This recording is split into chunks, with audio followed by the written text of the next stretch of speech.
வணக்கம். வசியின் வாசிப்புகளில் கம்பராமாயணம் யுத்தகாண்டம் பகுதியில் முதற்போர் புரி படலத்தின் தொடர்ச்சி. உயிர் எஞ்சிய அரக்கர்கள் வானரர்களின் மீது வேல்களையும் வாள்களையும் ஈட்டிகளையும் அம்புகளையும் மற்றுமுள்ள படைக்கலன்களையும் எறிந்தார்கள். அந்த ஆயுதங்களையெல்லாம் தமது அம்புகளால் விலக்கி ராமபிரான் வானரர்களை காத்தருளினார். அரக்கர்களின் தலைகளாகிய மலைகளை அறுத்தெறிந்தார்.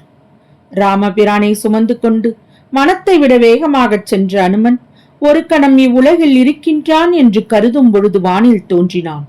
மறுகணம் தும்பை மாலை அணிந்து போர் செய்து கொண்டிருந்த ராவணனின் முகங்கள் தோறும் தோன்றினான். மனம் வெம்பி தவிக்க வஞ்ச அரக்கர்களின் கண்கள் தோறும் தோன்றினான். ஸ்ரீராமர் செய்த கடும் போரினால் போர்க்களத்தில் கபந்தங்கள் ஆடின. அவற்றுடன் பேய்கள் சேர்ந்து கொண்டு பாடின. யானைகளின் துண்டுபட்டு போன கைகளையும் தந்தங்களையும் குதிரைகளின் உடற்தசைகளையும் சுமந்து கொண்டு பற்றாத இரத்தப்பெருக்குகள் கடலை நோக்கி ஓடின. ரதங்கள் முறிந்து சின்னா பின்னமாயின. அவற்றில் கட்டியிருந்த குதிரைகள் இறந்தன. கரிய யானைகள் ஒரே ராமபாணத்தால் உயிரொழிந்து மண்ணில் உருண்டு கிடந்தன. கொடிய ராட்சதர்கள் தோலை இழந்தும் வெற்களை இழந்தும் மேகம் போன்ற கொடிய யானையை இழந்தும் கொடிய கடிவாளம் பூண்ட குதிரைகளின் காலை இழந்தும் வீரத்தை இழந்தும் வலிய கவசத்தை இழந்தும் வலிமையை இழந்தும் இறுதியில் தமது தலைகளையும் இழந்தார்கள்.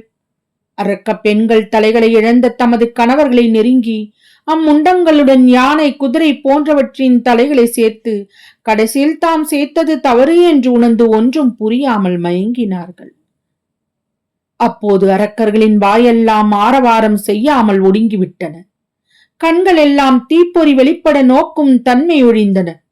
கைகள் எல்லாம் படைக்கலன் ஏந்துதலை நீங்கின.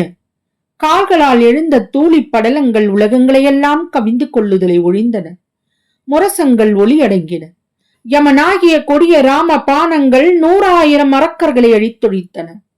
அத்துடன் மட்டும் நிற்காமல் அவ்வம்புகள் எத்தனையோ பல கோடி அரக்கர்களின் உயிர்களை பறித்துக் கொண்டன. இறுதியில் ராவணன் ஒருவனே தனது தேரில் உயிருடன் நின்று கொண்டிருந்தான். தனது படை வீரர்கள் அனைவரும் பல வகையாக இறந்து போனதைக் கண்டான் ராவணன். அக்காட்சியைக் கண்டதும் அவன் நெஞ்சில் அடங்காத சினத்தை மூண்டது. அவன் கொடிய நாகம் போல சீறி எழுந்தான். இமை பொழுதிற்குள் தனது வில்லை வளைத்த ராவணன் வீரனான ராமபிரானின் மரகத சிகரம் போன்ற 2 தோள்களிலும் தைக்கும்படி அம்புகளை தொடுத்து விட்டான். ராவணன் ஏவிய பானங்கள் தவறாமல் சென்று ராமரின் தோள்களில் தைத்தன. அவற்றை ராமர் லட்சியம் செய்யவில்லை. அவர் வெகு அலட்சியத்துடன் மெல்ல புன்முறுவல் பூத்தார். அப்புன்னகை தவழும் முகத்துடன் ராமர் குற்றமற்ற கூறிய ஒரு அம்பை எடுத்து வில்லின் தொடுத்து ஏவினார்.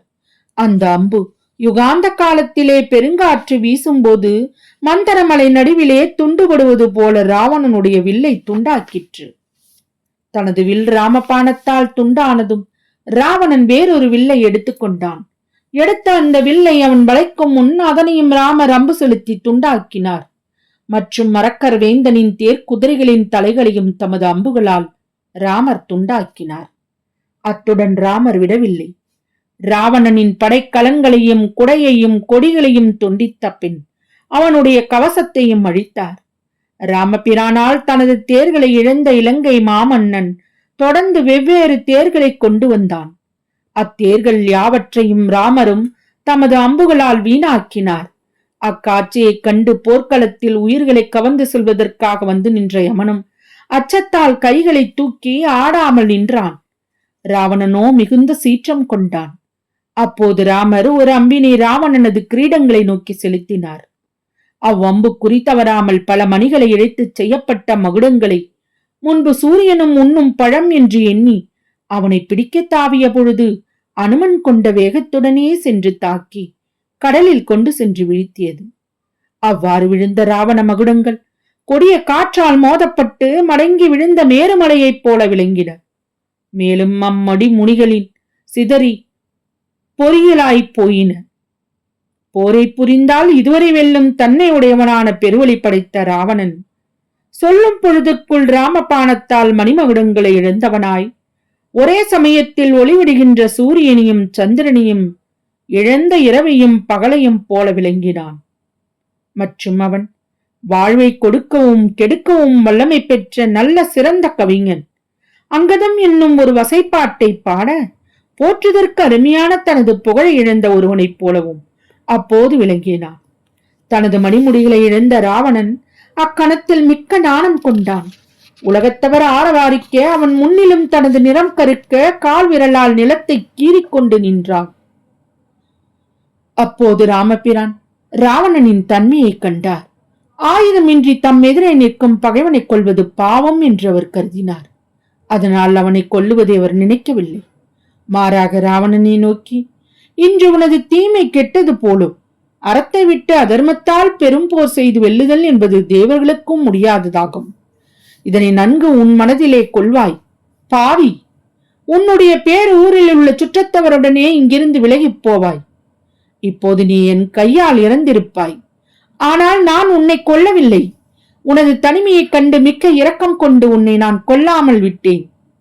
இழிதொழிலை செய்யும் கீழானே, உனது பெரும் குலத்தவருடனும் சுற்றத்தவருடனும் உனக்கு உதவக்கூடிய ஆயுதங்களையும் மற்றும் நீ தேடிய பல சேனைகளையும் சேர்த்தெடுத்துக் கொண்டு மீண்டும் போர் செய்ய முடியுமானால் என்னோடு போருக்கு வருவாய்.